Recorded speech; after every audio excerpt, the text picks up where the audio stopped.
আমি কাউকে বলবো না আমাকে ভোট দেন, এটা আমার নৈতিক অধিকারও নাই। আমার ভোটাধিকার আছে, আমি ভোটার, আমি ঢাকা বিশ্ববিদ্যালয়ে এখন নিয়মিত স্টুডেন্ট হিসেবে আমার অধিকার আছে, কিন্তু আমার নৈতিক অধিকার নাই। আমি কোনো স্টুডেন্টকে বলবো না যে আপনারা কেউ আমাকে ভোট দেন।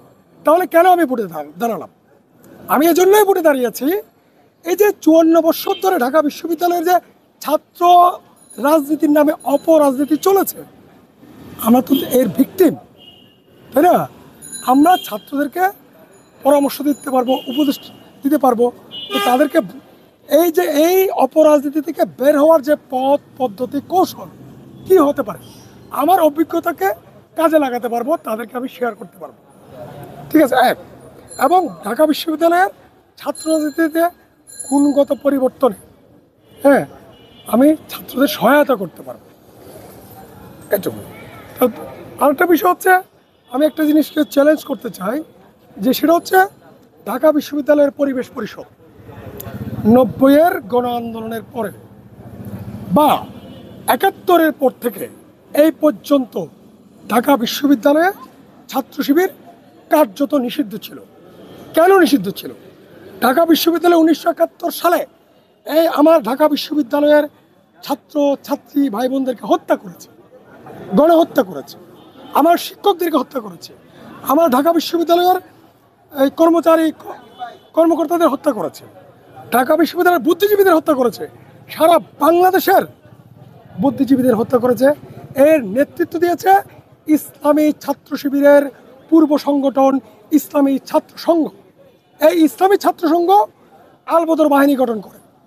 তাহলে এই যে আলবদর বাহিনী পরে আবার ছাত্র শিবির হয়ে যায় 1977 সালে, তাই না?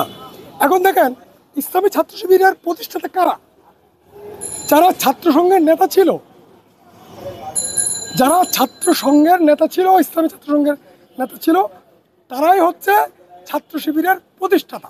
এর মধ্যে আমি শুধু একজনের নামই বলি, যে ওয়ার ক্রিমিনাল, মানবতা বিরোধী অপরাধী মীর কাসেম আলী। মীর কাসেম আলী ছাত্র সংঘের নেতা ছিলেন, যিনি আলবদরের 3rd কমান্ডার ছিলেন, তিনি ইসলামী ছাত্র শিবিরের প্রতিষ্ঠাতা। তাহলে আমার প্রশ্ন হচ্ছে, যারা 54 বছর ধরে ঢাকা বিশ্ববিদ্যালয়ে ঢুকতে পারে নাই তাদের গণহত্যার কারণে, তারা যে এখন ক্যাম্পাসে ঢুকলো, রাজনীতি করার চেষ্টা করছে, ঠিক আছে, তো পরিবেশ পরিষদের যে আইন, যে নিয়ম, সেটা কি লঙ্ঘন হচ্ছে না?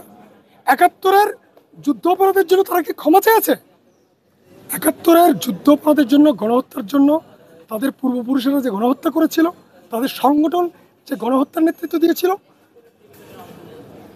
ছাত্রসংঘ, আলবদর বাহিনী, জামাত ইসলামী, ঠিক আছে, ওরা যে গণহত্যা করেছে এর জন্য ছাত্র শিবিরকে ক্ষমা চেয়েছে।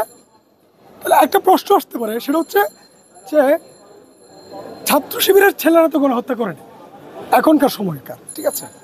হ্যাঁ, আমি ছাত্র শিবিরের ভাই বন্ধুদেরকে বলতে চাই, তোমরা গণহত্যা করোনি, তোমরা গণহত্যা করার সময় বয়স তোমাদের কিছুই ছিল না, কিন্তু তোমরা যে সংগঠন করো সেই সংগঠন ইসলামকে ওন করে না, ইসলামের নীতিকে ফলো করে না। কারণ ইসলামের নীতিতে গণহত্যা নিষিদ্ধ, নারীদের উপর অত্যাচার করা নিষিদ্ধ, নারীদের উপর ধর্ষণ করা নিষিদ্ধ, তাই না? সেগুলো তো 71 হয়েছে। তাহলে তোমাদের পূর্বপুরুষরা যে গণহত্যা করেছে, সে তার দায় বর্তমান ছাত্র শিবির নিবে কেন? তাহলে কি করা যায়, যে আগের দায় স্বীকার করে ক্ষমা চেয়ে যে কোনো জায়গায় রাজনীতি করা যায়।